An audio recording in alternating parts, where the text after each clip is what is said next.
Salmo 119, de 46 a 48, diz assim o texto: Também falarei dos teus testemunhos na presença dos reis, e não me envergonharei. Terei prazer nos teus mandamentos, os quais eu amo. Para os teus mandamentos que amo, levantarei as mãos e meditarei nos teus decretos. Vamos orar. Eterno Deus e Pai, exaltamos o glorioso nome do Senhor, agradecemos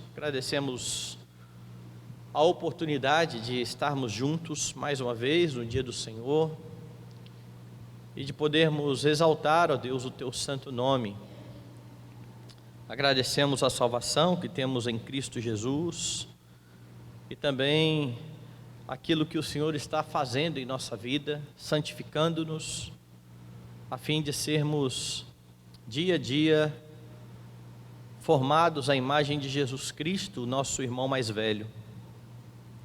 Sabemos que para isso, ó Deus Santo, precisamos da Tua palavra e temos promessa da parte do Senhor de que ao nos reunirmos, o Senhor falará ao nosso coração, e aqui estamos mais uma vez prontos a ouvir a Tua voz.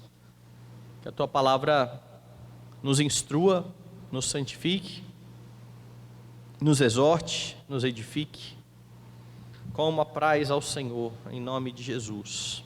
Amém. Meus irmãos, quando eu ainda morava em São Paulo, em Mogi das Cruzes, eu cheguei a um tempo da minha vida em que o meu peso aumentou bastante em relação à minha altura, estava bastante gordo, e eu resolvi ir ao médico. Resolvi ir ao nutricionista, marquei a minha consulta e estava ali na recepção esperando, aguardei acho que uma meia hora, uns 40 minutos, e de repente veio o médico da sala para me atender, e ele era muito grande, gordão, me chamou para o gabinete, sentou-se lá e a primeira pergunta que ele fez foi a seguinte: por que é que você quer sair do time dos gordinhos? E eu confesso que quando eu olhei e ouvi aquilo, eu fiquei triste e revoltado ao mesmo tempo, porque como é que eu procuro um médico querendo perder peso, emagrecer? Ele é imenso, ele não era pequeno, ele era imenso, e ele me faz uma pergunta dessa. Que incoerência é essa? E talvez você já tenha passado por algum momento na sua vida em que você esteve diante de pessoas com um discurso totalmente divorciado da prática, e eu creio que essa seja uma das coisas que mais incomodam as pessoas. Discursos que vêm totalmente divorciados da prática, e eu sei que por causa do pecado que ainda tem influência sobre nós nunca seremos plenamente coerentes com aquilo que nós cremos, com aquilo que nós professamos como fé. A prova disso é que nós pecamos, e agora há pouco nós confessamos a Deus os nossos pecados. Por causa do pecado, nós até falamos que amamos o Senhor, que amamos a sua lei, mas por vezes tropeçamos. Não é a esse tipo de gente que eu estou me referindo. Não estou pensando aqui nos crentes sinceros que estão tentando caminhar com o Senhor, que pecam, que tropeçam, que entendem o seu pecado, que confessam o seu pecado a Deus e continuam a sua caminhada cristã. Não, eu estou pensando aqui em pessoas como aquelas que Jesus qualificou como hipócritas no Novo Testamento, religiosos que cobravam dos outros atitudes, ensinavam os outros atitudes que nunca se esforçavam para realizar. E essa é a condenação de Jesus àqueles homens. Nós somos crentes em Jesus e somos chamados a ser coerentes. Como eu disse, quando pecamos, nós confessamos os nossos pecados, e isso faz parte de uma vida coerente. Isso faz parte de uma vida cristã que entende que nós já somos salvos, mas que ainda não se revelou o que haveremos de ser. Nós estaremos em luta contra o pecado, e essa luta e essa confissão de pecados é coerente de fato com a nossa fé, e nós somos chamados a isso. texto que nós lemos essa manhã é a continuação daqueles 5 primeiros versículos desta 6ª sessão do Salmo, que começa com a letra Vav.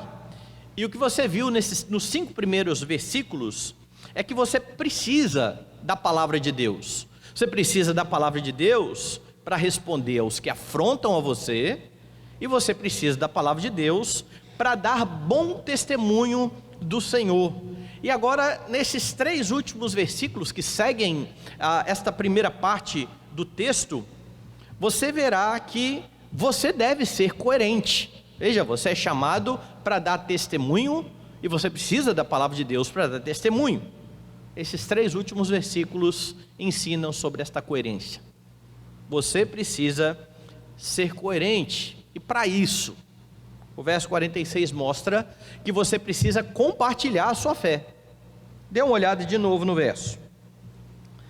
Também falarei dos teus testemunhos na presença dos reis, e não me envergonharei. Veja aqui que interessante que você tem logo de início. O verso anterior, no verso anterior você tem o seguinte, veja aí o verso 45.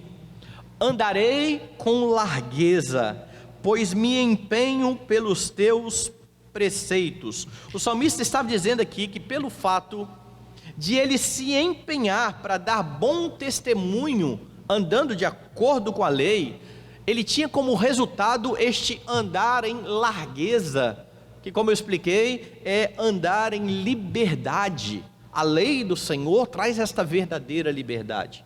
Então ele está dizendo, eu estou me esforçando por cumprir a lei, resultado, eu estou andando em liberdade. E por andar em liberdade, ele pode agora com intrepidez proclamar a mensagem do Senhor. Ele pode falar sobre o testemunho de Deus, é essa expressão que tem aí no verso 46, também falarei dos teus testemunhos. Ou seja, a proclamação do salmista aqui no verso 46 é coerente com aquilo que ele pediu no verso 43. Lembra aí o que ele tinha pedido? Não tires jamais de minha boca a palavra da verdade, pois tenho esperado nos teus juízos. Esse foi o pedido do verso 43. Senhor, não tire da minha boca a palavra da verdade. E agora então no verso 46 ele declara, eu falarei dos teus testemunhos, eu falarei desta verdade, eu proclamarei esta verdade. Você percebe então o testemunho, a coerência no testemunho do salmista? Ele quer saber da lei, ele quer a lei nos seus lábios, e tendo a lei nos seus lábios, ele proclama. Ele está disposto a anunciar o caminho do Senhor. Esse é o seu papel como cristão. Não basta simplesmente dizer, eu creio em Cristo, porque aqueles que creram em Cristo foram salvos por Jesus para serem testemunhas. E há várias palavras que qualificam aqueles que creem em Jesus. São os seus discípulos, são as suas ovelhas, são os seus amigos, são as suas testemunhas. E cada palavra dessa que aparece para qualificar os crentes, aponta para um tipo de aspecto da nossa vida. Como ovelha, eu sou cuidado pelo Senhor, mas como testemunha, eu sou aquele que anuncia a outros a respeito do meu Deus, a respeito deste Deus cuidadoso, deste pastor bendito, que me trouxe para o seu rebanho e que está guardando a minha vida. Eu não guardo isso para mim, eu proclamo, eu anuncio, eu falo a outros. Nós somos ditos também, outra palavra que qualifica os crentes, é que nós somos chamados de embaixadores, e como tal, nós conclamamos os homens a se reconciliarem com Deus. A mensagem como embaixador é uma mensagem grave e solene.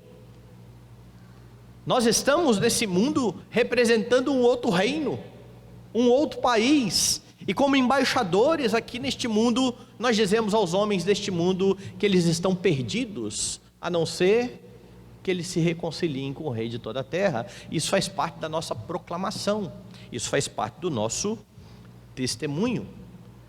Uma fé coerente é a fé de alguém que compartilha a sua crença, a sua fé. E o salmista ainda nesse versículo vai mencionar mais dois aspectos importantes. Primeiro, quem são os seus ouvintes, no caso deste homem? Veja aí.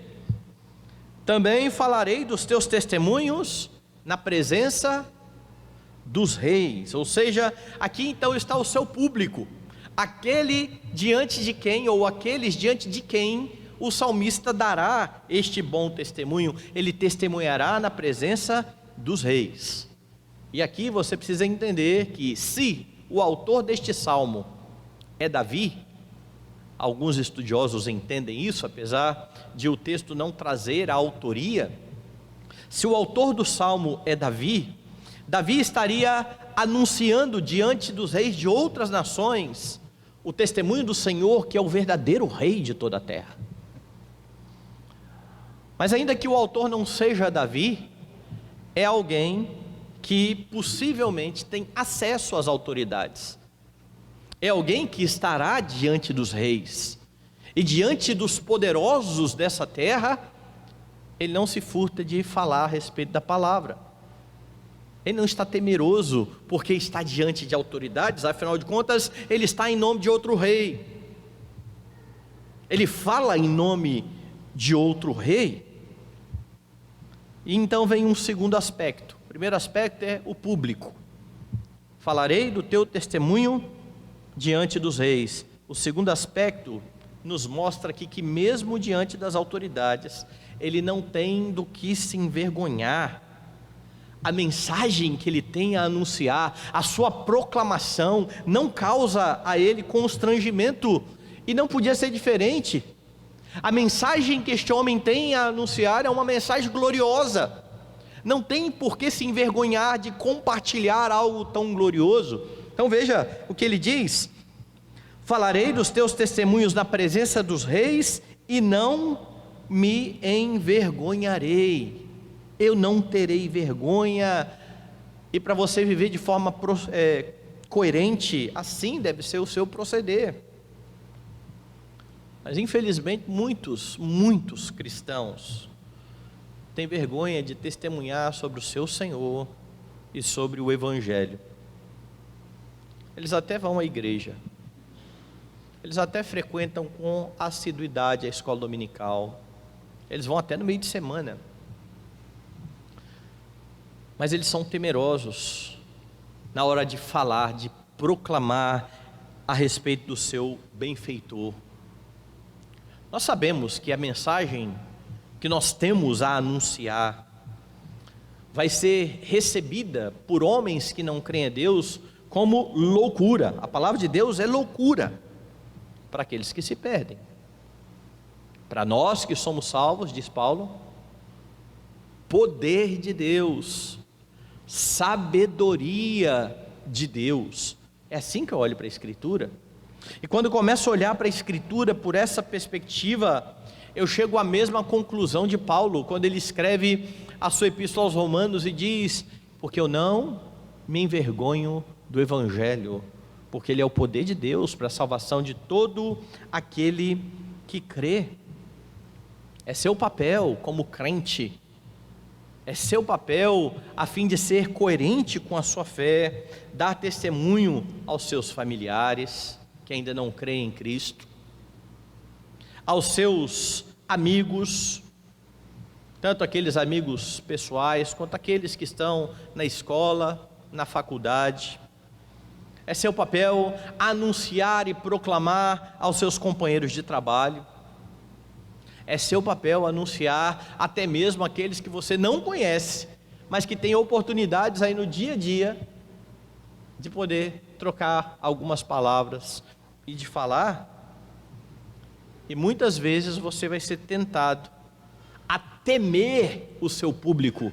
Veja o que o salmista está dizendo: eu vou falar diante dos reis, eu vou falar diante das autoridades. Quando você vai para o Novo Testamento, você tem, por exemplo, Paulo diante do rei Agripa pregando. Você tem Pedro diante de todo o sinédrio pregando. Quando você vai ao Antigo Testamento, você tem Daniel e os seus 3 amigos anunciando, falando a respeito deste Deus. Você olha para essas histórias, mas a realidade é que você será tentado a temer o seu público. É preciso olhar para o Deus que fortaleceu estes homens, porque o Deus que fortaleceu estes homens fortalece a você. Porque quando você, em vez de temer a este Deus, começa a temer o seu público, começa a temer as pessoas, começa a ter vergonha do que as pessoas vão falar a respeito de você, se você abrir a sua boca para falar sobre Cristo, você de fato não vai anunciar, você vai ficar bem cantinho, no seu canto. Mas se você lembrar que Deus é o Deus que te resgatou,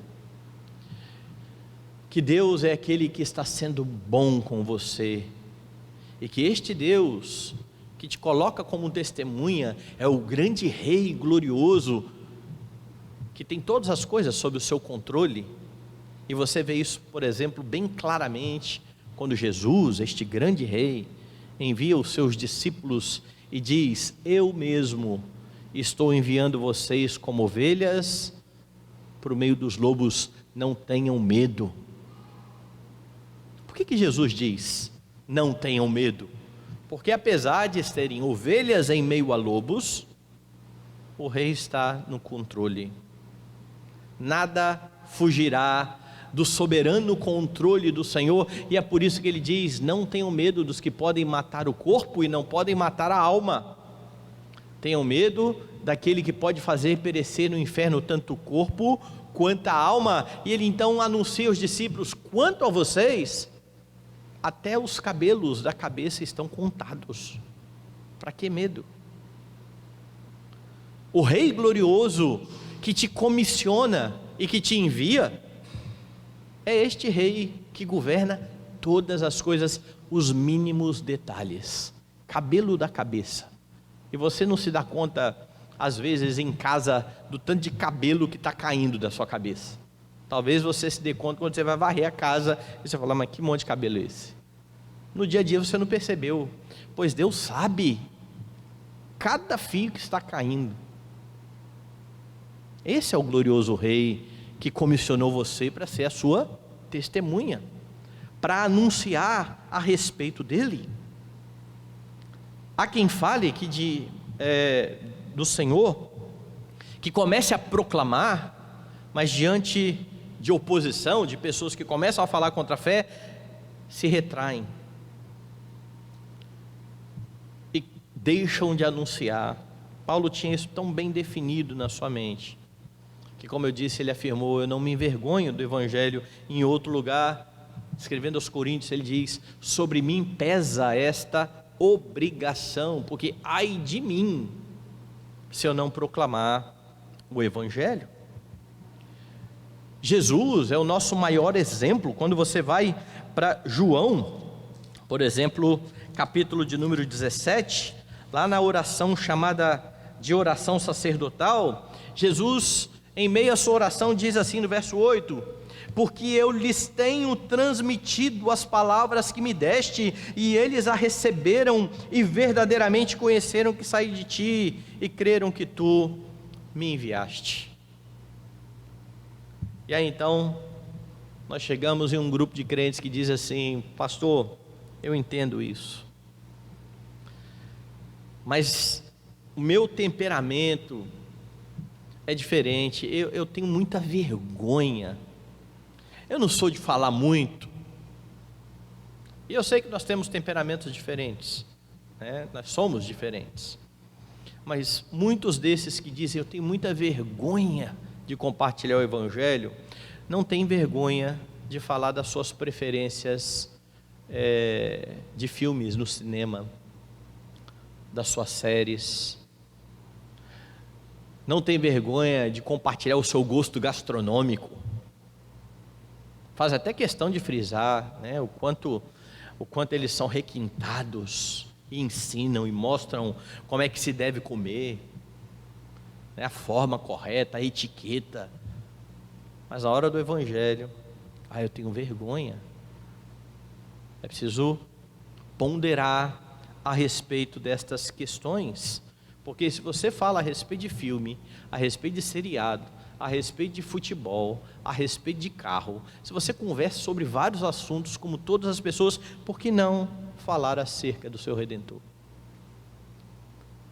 É preciso ser coerente, é preciso anunciar o evangelho, mas ele continua dizendo que para que você viva de forma coerente, você precisa também cumprir os mandamentos. Olha o verso 47: terei prazer nos teus mandamentos, os quais eu amo. O mandamento que é proclamado lá no versículo 46, que ele diz que proclama, agora está sendo referido no versículo subsequente, como algo que está sendo cumprido pelo salmista. Ele não é só alguém que fala a respeito da lei, ele não é alguém que dá informações a respeito de Deus, não, ele é alguém cujos mandamentos são o seu prazer, ele experimentou isso, ele sabe, não é algo que falaram para ele, mas é algo da sua vida, vivenciado. Estava lembrando de um amigo meu, agora, conversando com ele sobre ilustração, né? E um dia ele disse que estava ilustrando o sermão e falando sobre o barro nas mãos do oleiro, e ele então pegou o exemplo que nós temos aqui pertinho, da panela de barro, certo? E aí, para falar da panela de barro, ele falou, tem um restaurante aqui em Guarapari, que é o Curuca, e aí falou da cozinha do Curuca, daquelas panelas de barro e tal, e terminou o sermão, e alguém chegou e perguntou para a esposa dele, o pastor já foi nesse restaurante? Ele falou, não, nunca foi. Ele falou, então eu vou levar ele para a ilustração ficar mais vívida, porque é uma diferença grandiosa, você ouvir falar que é assim, aquela cozinha, outra coisa é você ver. Este homem que aqui está proclamando, ele não está proclamando porque ele ouviu dizer, ele tem experimentado isso, ele tem vivenciado isso, ele tem prazer nos mandamentos, e é importante notar aqui o contexto em que ele afirma ter prazer nos mandamentos. Ele diz, os mandamentos que eu amo, o contexto é a presença de poderosos, a presença de autoridades, destes reis, que ele diz, eu vou falar dos teus mandamentos na presença dos reis, eu não me envergonho de falar diante das autoridades, sabe por quê? Porque eu conheço, porque eu vivencio isso. Não é alguém que será envergonhado caso seja confrontado, não é alguém que fala de forma teórica, é alguém que vive, é alguém coerente com a sua fé. E é impossível aqui, meus irmãos, não lembrar a afirmação de João lá no Novo Testamento, de que para os crentes os mandamentos não são penosos, nós amamos. A atitude é aquela de Davi, quanto amo a tua lei. E a atitude deste homem precisa ser a sua atitude, porque quando você foi salvo por Jesus, você estava naquela condição dos homens que entendem que a palavra de Deus é loucura, mas ao ser resgatado por Jesus, você foi habilitado a crer e a compreender que esta palavra é poder de Deus e sabedoria de Deus, e não só isso, você foi habilitado também a cumprir os mandamentos. Há muitos crentes que infelizmente vivem aí desnorteados, porque eles não amam os mandamentos do Senhor, logo, eles não buscam cumprir os mandamentos do Senhor, e diante das dificuldades da vida, eles não sabem para que lado andar, eles não sabem para onde caminhar, a lei não está no seu coração. Aqueles para quem você proclama a palavra de Deus, precisam ver que na sua vida, o conhecimento de Deus, por meio da Escritura, não é algo que você decorou para dizer. Às vezes, talvez você se lembre da sua época de escola, em que você precisava fazer algum tipo de apresentação, e você estudava o assunto, mas você estudava aquele resumo que você fez. Você ia lá, na minha época era na biblioteca ainda, e pegava aquele papel ao maço, e copiava lá os parágrafos, e cada um do grupo decorava uma parte, e você ia lá para frente e falava a sua parte, e até tirava uma boa nota, mas aquilo não significava que você sabia sobre aquele assunto. Se alguém perguntasse alguma coisa diferente do que estava ali escrito, tá perdido. Este homem vivencia, você precisa vivenciar. Você fala, e quando as pessoas perguntam, e como é isso? Você anuncia, tem sido assim. Você dá o seu testemunho. Você demonstra que isto é uma realidade na sua vida. E precisa ser assim, porque quem conhece o mandamento e não pratica, segundo Jesus, é como aquele insensato que constrói a casa sobre a areia. É por isso que não adianta conhecer os mandamentos sem praticá-los. Isso só traz sobre o homem maior condenação. E então, há um pouco mais nesse salmo, sobre esta vida de coerência. Você precisa ser coerente, você anuncia a razão da sua vida, você vive em conformidade com aquilo que você está anunciando, mas para isso você precisa conhecer. E é por isso que o salmista mostra que para ser coerente você precisa conhecer as Escrituras. Veja o último verso aí desta sequência, dessa sessão, verso 48. Para os teus mandamentos que amo, levantarei as mãos e meditarei nos teus decretos. E aí, veja a transição. No verso 48, o salmista enfatizou o seu prazer nos mandamentos que ele ama. E ele começa o verso seguinte falando mais uma vez a respeito deste amor. Então ele terminou o verso 47 falando do amor e começou o verso 48 falando da mesma forma: eu amo estes mandamentos. Ele está deixando bem claro aqui o seu apreço pela palavra de Deus, o seu amor. E além disso, ele afirma aqui que para estes mandamentos ele levantaria as mãos.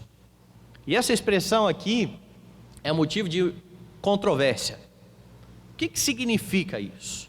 O que significa levantar as mãos para os mandamentos? Bom, muitos comentaristas vão dizer e vão entender que este levantar a mão tem a ver com adoração, louvor. É como se o salmista estivesse dizendo: olha, eu amo estes mandamentos e eu louvo a tua palavra, e eu louvo estes mandamentos. Porque há outros lugares, há outros salmos inclusive, onde aparece a expressão de levantar as mãos, neste contexto de adoração. Entretanto, eu concordo com dois comentaristas em particular, Calvino e Spurgeon. Eles entendem isso de outra forma.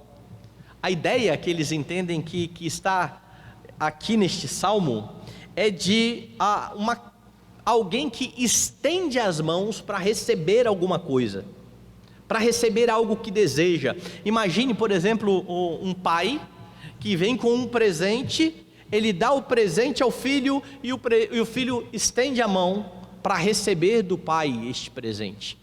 Então eles entendem, e eu concordo com eles, que este levantar as mãos é para alcançar algo que eles estão desejando, certo?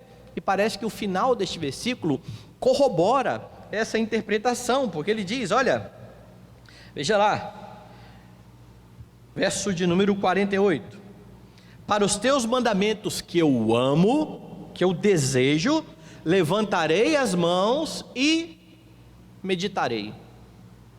A ideia então é de alguém que está recebendo os mandamentos a fim de meditar neles, de conhecer estes mandamentos. A palavra meditar aqui tem este aspecto tem este significado: estudar, considerar.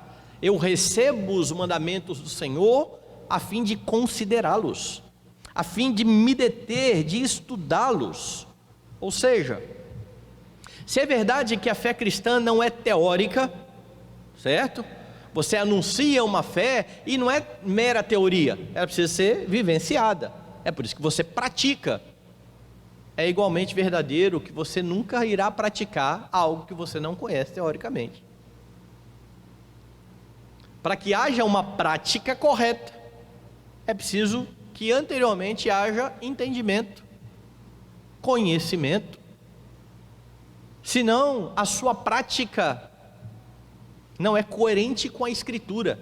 Pode ser até coerente com aquilo que você acha que deve ser a vida. Esse é o modo como eu acho que os homens devem viver, e você procura viver dessa forma. Mas não estará sendo coerente com a Escritura se você não conhece a Escritura.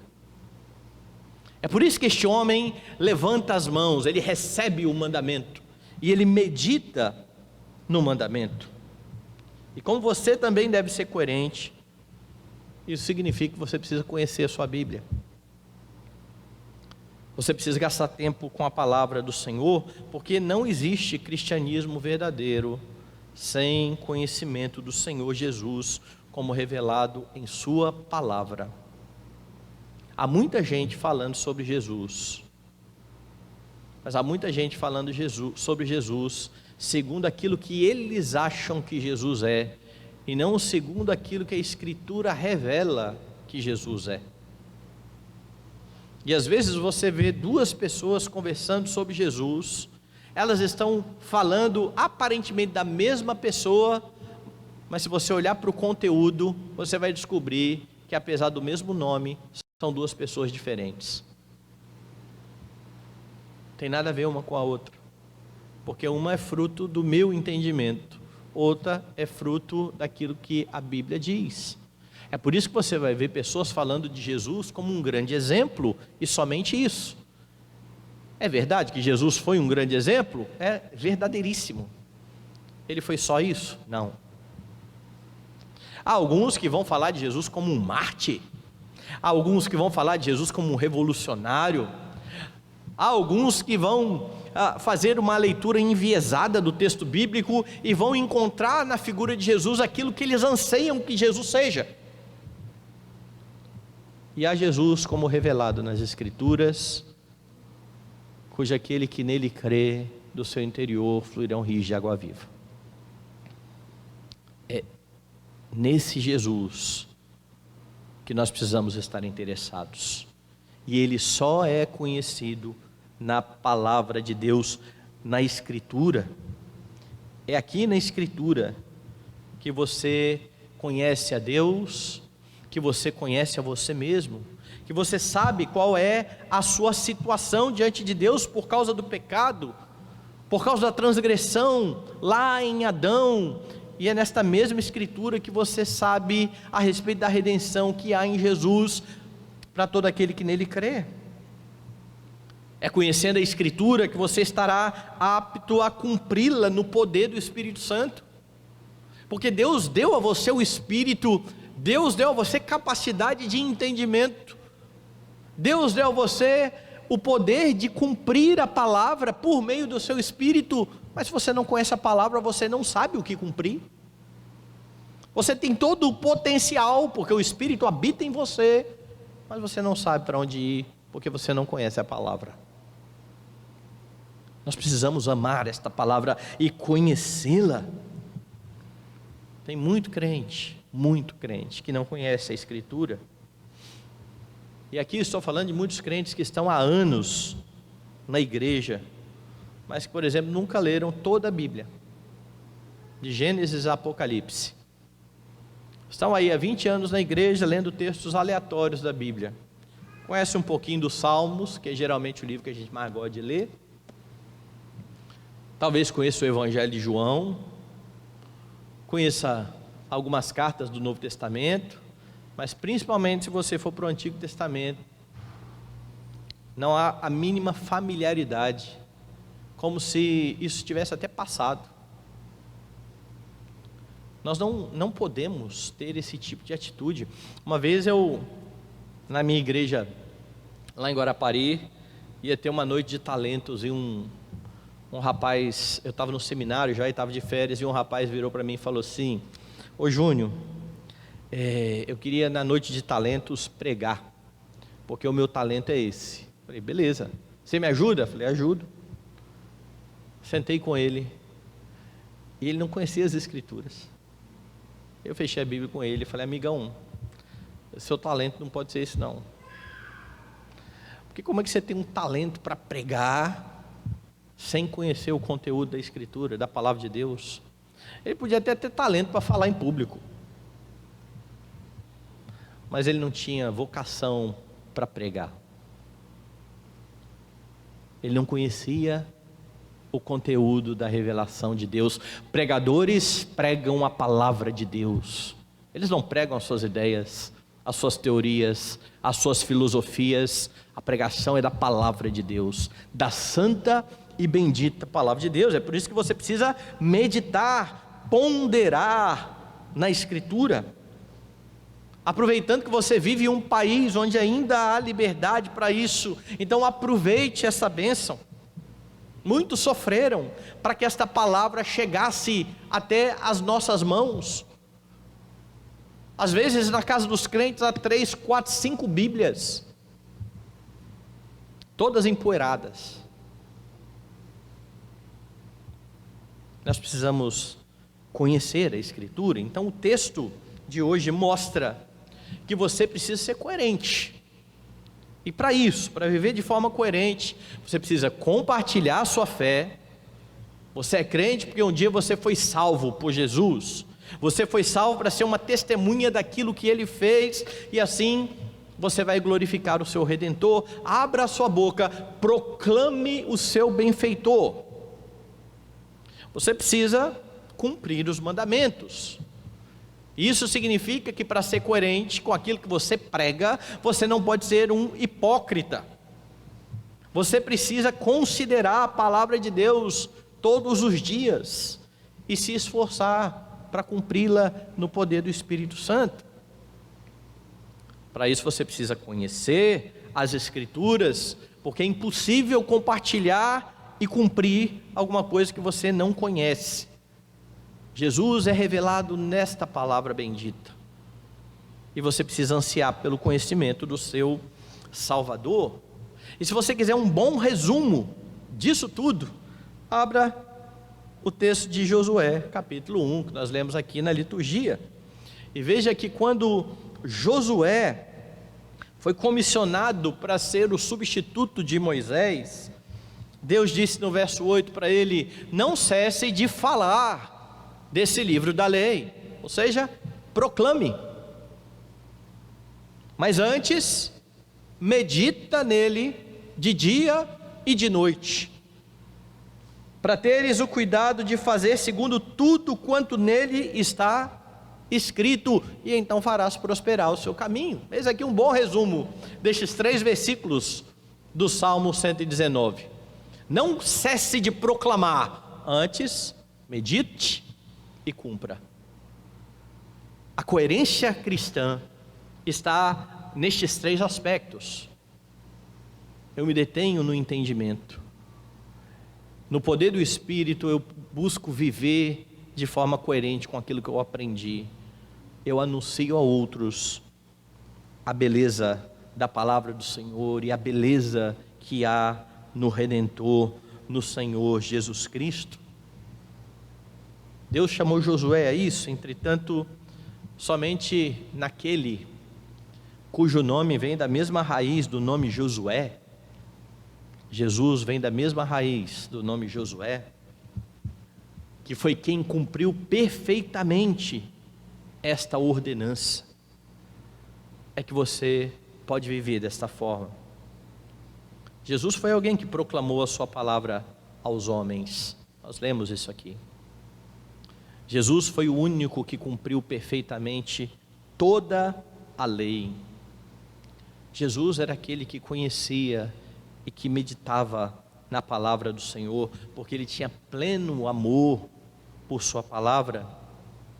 É por causa da morte e da ressurreição de Jesus que todo aquele que nele crê será salvo e liberto da escravidão do pecado, e assim livre para viver de forma coerente, meditando, cumprindo e proclamando a palavra do Senhor, chamando os homens ao arrependimento, a fim de que o Senhor chame irresistivelmente aqueles que ele tem escolhido desde antes da fundação do mundo para serem parte do seu povo. Cristãos são coerentes, e como eu disse logo no início, quando nos vemos transgredindo esta lei, temos em Cristo perdão, temos em Cristo reconciliação, temos em Cristo o bom pastor, que além de nos perdoar, continua caminhando conosco, nos instruindo, nos amparando, nos edificando, nos tornando cada dia mais parecidos com Ele, para a glória do seu próprio nome.